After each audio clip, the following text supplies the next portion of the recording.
2020년 3월 11일 방송 시작합니다.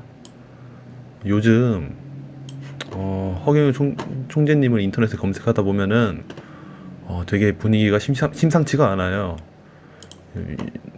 불과 한 1, 2주 전까지만 해도 이 실시간 검색어를 제가 자주 들어가 보는데, 여기 실시간 검색어에 총재님께서 이렇게까지 언급이 많이 된 적이 없었어요. 최근 1주 사이에 굉장히 언급이 많이 되고 있습니다.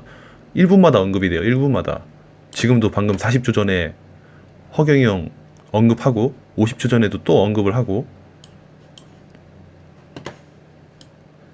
뭐 좋든 나쁘든 간에 이 뭔가 기사도 최근 들어서 많이 나오고 있어요. 이게 참 좋은 글도 있고 나쁜 글도 있는데, 결과적으로 봤을 때 이 댓글들이 굉장히 많이 올라오고 있어요. 근데 대부분이 다 좋은 글이에요. 댓글들이. 이거 보시면은 지금 시간에는 지금이 점심시간인데, 원래 점심시간에 이렇게 댓글 올라오는 거 쉽지 않거든요. 보통 저녁 시간에나 이렇게나 많이 올라오지. 아직 한 달 넘게 남았는데 이렇게 많이 나온다는 게 굉장히 의미 있는 징조인 것 같고, 영상을 킨 진짜 이유가 뭐냐면은, 그 방금 전에 또 기사를 하나 읽었는데, 총재님에 관한 기사예요. 이게 불과 올라온 지 1시간도 안 됐어요. 그래서 이 기사 들어가가지고 여러분들 댓글 많이 남겨주셨으면은 좋겠어서 일단 방송을 켰는데, 제목은 허경영 비웃었는데 허경영 공약대로 가고 있는 대한민국이라 해가지고, 코로나19가 국내에서 급속도로 확산하면서 사회, 교육, 경제 등 전 분야에 걸쳐 악영향을 주고 있다.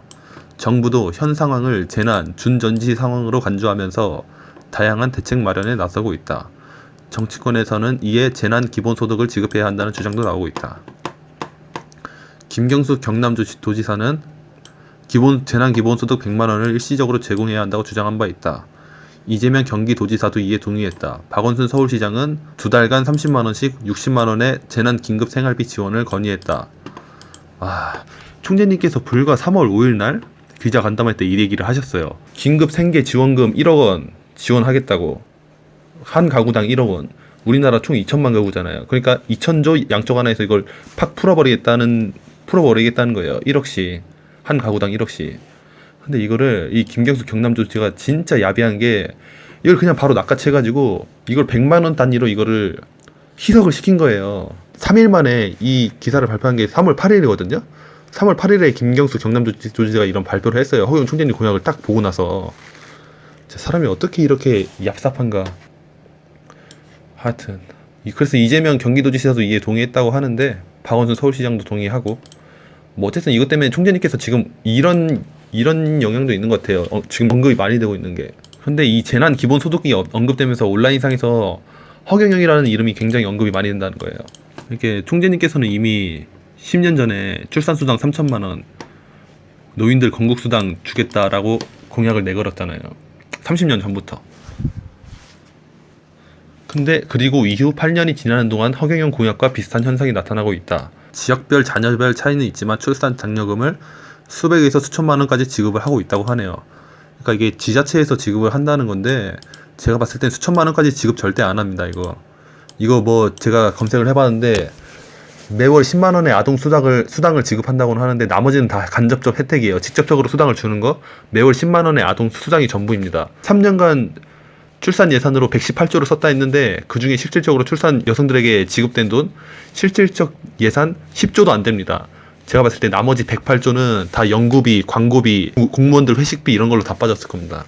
이거 다 쓰레기들이에요. 얘네들 다 교육대 보내야 돼요. 몽골 보내야 되고. 혈세 118조 중에 108조를 그냥 자기들 회식비, 출산 수당 연구한다는 연구비, 그리고 광고비, 그리고 자기들 건물 짓는 그런 걸로 다 빠져나가요. 또 노인 기초연금이 도입돼서 70%의 노인이 매월 20만 원씩 받고 있대요. 박근혜 대통령이 노인수당 20만 원 준다 해가지고 대통령 된 거잖아요. 어르신 여러분들의 그 압도적인 표를 받아가지고. 그래서 문재인 대통령은 이거를 5만 원 더 인상한 거고, 국가혁명배당금당을 창당한 허경영은 20세 이상 국민에게 1인당 150만 원의 국민배당금 지급, 결혼부 신설, 유엔본부 판문점 이전, 대학 수학 능력 폐지 등을 정책으로 내세우고 있다. 보세요. 이 국민배당금 지급한다는 거랑 이 결혼부 신설, 이것도 지금의 저출산을 내다본 거잖아요. 저출산 고령화 OECD 국가 중에 우리나라 출산율 꼴찌고 또 엄청난 고령화 국가잖아요. 그러니까 출산수당 준다고 한다는 건데, 그러니까 이런 것들을 지금 온라인에서는 다 알아요. 솔직히 말하면 온라인에 이게 엄청나게 많이 올라왔어요. 아, 지금 보니까 출산수당 5천만 원을 준다는 게 이게 실제로 현실화될 수 있는 공약이라고 엄청나게 회자되고 있어요. 이 유엔 본부 판문점 이것도 문재인 대통령이 주장했잖아요. 몇 달 전에 유엔 본부를 판문점으로 이전하자. 그래서 세계 평화 기구를 뭐 만들자 이렇게 주장을 했어요. 이 문재인 대통령이 따라한 거예요. 이것도 또 제3비례 벌금제라해서 조국이 따라하고, 이재명도 경기도 청년수당 지급하는 거 총재님 거 따라한 거잖아요. 이재명이 그것 때문에 경기도에서 인기 많은 거예요. 청년수당 지급하고 막 지급하는 것 때문에. 또 심상정은 최근에 3천만 원 청년 지원금 줘야 된다고 하고, 안철수, 홍준표 국회의원 줄이자 하고, 디즌들은 허경영 비웃었는데 생각해보니 그대로 가고 있네. 재난 기본소득 받으면 좋지만 그럴 돈이 있나? 정말 그게 가능할까? 등 다양한 반응을 보였다. 가능합니다. 오히려 100만 원 주는 거는 상황을 악화시키는 거고, 가구당 1억씩 주는 거는 이 상황을 호전시키는 겁니다. 일단 시중에 통화량이 없어요. 시중에 통화를 풀어야 돼요. 일단은 총 통화량이 3,000조인데 본원 통화량이 190조밖에 안 돼. 이런 나라가 어디 있어요? 이 미국이나 일본은, 미국 같은 경우를 예로 들어볼게요. 미국은 총 통화량이 15조 달러인데 시중 유통 통화량이 3조 5천억 달러야. 그러니까 우리나라 돈으로 한 5천조가 시중에 돌아다니고 있어요. 총 통화량은 한 1경 5천조인데 총 통화량이 한 30% 정도가 시중에 돌아다니는 거예요. 미국은. 일본도 마찬가지예요. 일본도 똑같이 시중에 총 통화량의 한 30% 정도가 시중에 돌아다니고 있어요. 그러면 이게 뭐야? 화폐 가동률이 30%라는 거 아니야? 근데 우리나라 뭐예요? 총 통화량 3천조인데 시중에 유통되는 통화량이 190조야. 그러면 이거는 30%는커녕 10%도 안 돼요. 한 6, 7%예요. 6.7%. 딱 6.7%야. 190조라는 거는. 이거 그러면 통화량 간단하게 생각을 해보자고요. 통화량 늘리려면 어떻게 해야 돼요? 시중에 통화를 풀면 될 거 아니에요. 2천조 풀어. 그러면 2천조 풀면은 총 통화량은 5천조 돼. 시중 통화량은 2,190조가 되는데 여기에 가계부채 1,600조가 있잖아요. 먼저 다 탕감시킨다 했잖아요.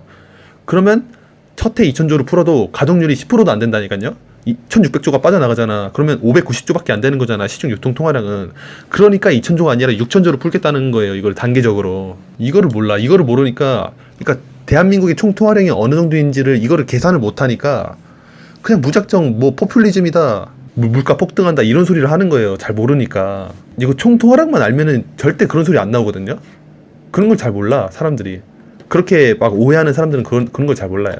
이렇게 이 기사 여러분들이 이거 보시면은 이거 오셔서 댓글이라든지 여기저기 공유 좀 많이 해주셨으면 합니다. 굉장히 기사를 잘 써줬어요. 근데 그럼 여러분 감사드리고 좋아요와 댓글 공유해 주시면 허경영의 진면목을 사람들에게 알리는데 큰 도움이 됩니다. 네, 감사드립니다.